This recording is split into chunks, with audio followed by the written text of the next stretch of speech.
Hey everybody, it is Tedlicious here, and this is a reminder that if you on the go, you is a hoe. Okay, so anyways, hey everybody, today we saw the reunion episode of Rupaul's Drag Race. In fact, it wasn't even today, it was last week, but you know what? This was Pride Week here in Minneapolis. I walked in the parade, I put on a performance, and you know what else I did? I saw Miss Aja live, so you can check out that video too that I recorded myself. And of course, you know what? Yes, it's low budget. Yes, it ain't some of the best video footage, but you know what? It's video footage, so you know what? If you like to see Aja from beginning to end of her set at Lush Minneapolis Pride 2018, you can go check out that video.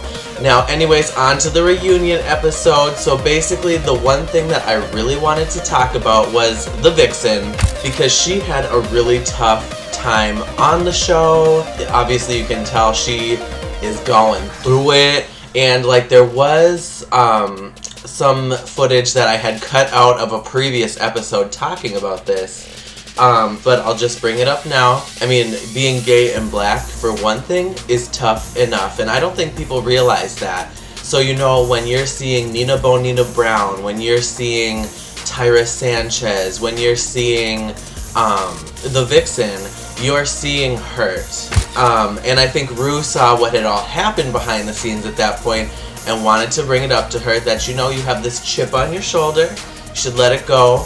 Do I think she should have walked out of the set? No, but at the same time, I mean, she was the star of the episode. And I do also have to say, the Vixen has gotten in the most promotions for her real drag show out of any other queen I've seen on this show. I've heard about Black Girl Magic so many times on this season, you know? But so anyways, another thing that I wanted to do this episode, when I do the Meet the Queens, I, you know, will review them and be like, okay, this is number 14, this is number 1 in my opinion.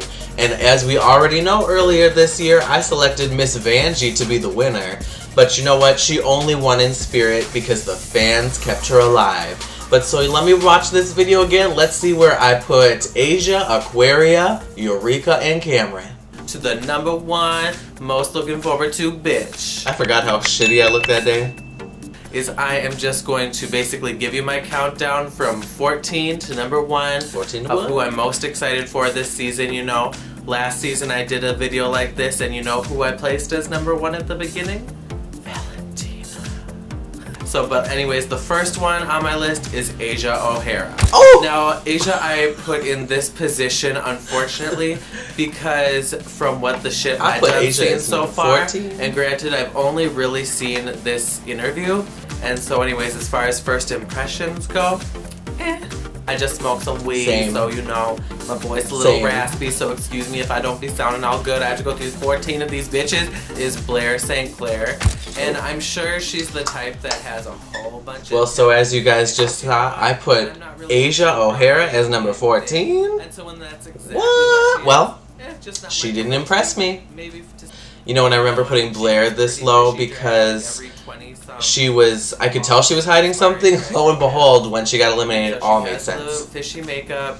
She apparently has the Broadway skills. Oh, this one I'm a little upset I didn't put higher on the list, but we'll talk about her now anyway. Cameron Michaels. So basically, she is a really pretty bitch. And by the way, there's a lot of like number 10 blonde entourage this season. A lot of blonde white girls. Blonde white girls. So anyways, here's one of them.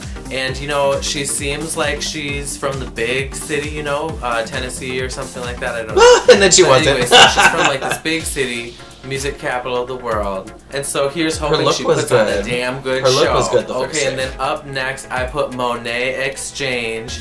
And so I really... If this had been halfway through the season, she would have been number 1. I love that outfit though. Look at that leather. Already, and orange. I've seen the like looks. Let's see what this bitch got to do. That's right. So anyways, then I put Aquaria up next. Oh. And I'm of course excited for her because she is, you know, Sharon Needles' drag daughter essentially. But so, what can she do? What is she capable of? Obviously, she's a pretty bitch. She didn't seem to put her sentences together too well in this little clip, so I'm not sure what's that about.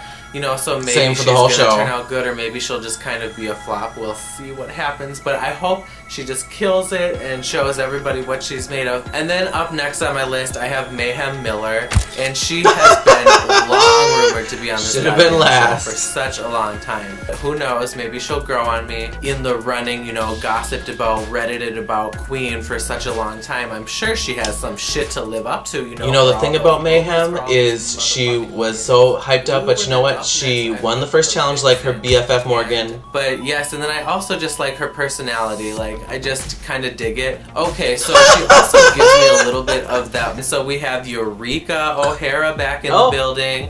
Except I really noticed something strange about her confessional interviews for the Meet the Queens. Oh yeah, her Meet the Queens. She was like looking tired or something. And I was like, what's she doing? Is she gonna be okay? Just like gotten some allergy issues or something. Or it looks like she smoked a whole bunch of weed. Up next I got Yuhua Hamasaki. Okay, so if you watched her Meet the Queens video, you already knew from her first screenshot that she was gonna be extra. Up next, Miss Cracker. Firstly, I just saw her mug. Again, she's in the Skinny White Bitch Club, but I think she's like the prettiest of the Skinny White Bitch Club. I mean, her face just naturally is snatched. She did come in here looking and her hair is just alright. And up next, my very last one, #1 for this season of who I'm excited for is... oh shit, what's her fucking name? Vanessa Vanjie Mateo. That's right, House of Mateo back in the building. You know, it's been a minute, but here we are.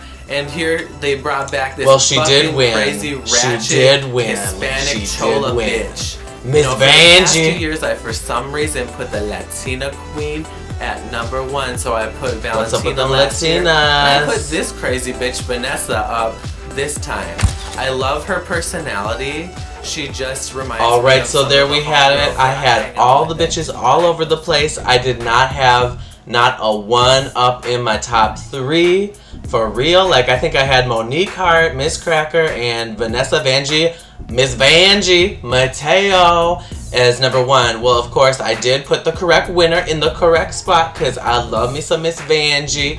I hope they bring her back for season 11, if not All Stars, but it will probably be season 11. But shit, her glow up even after her 1 episode, holy fuck, she is looking so good. So anyways, then coming up this week, we're all gonna be tuning in for the results, for the answer of who is winning season 10. And so everybody wants to know whose money is on who.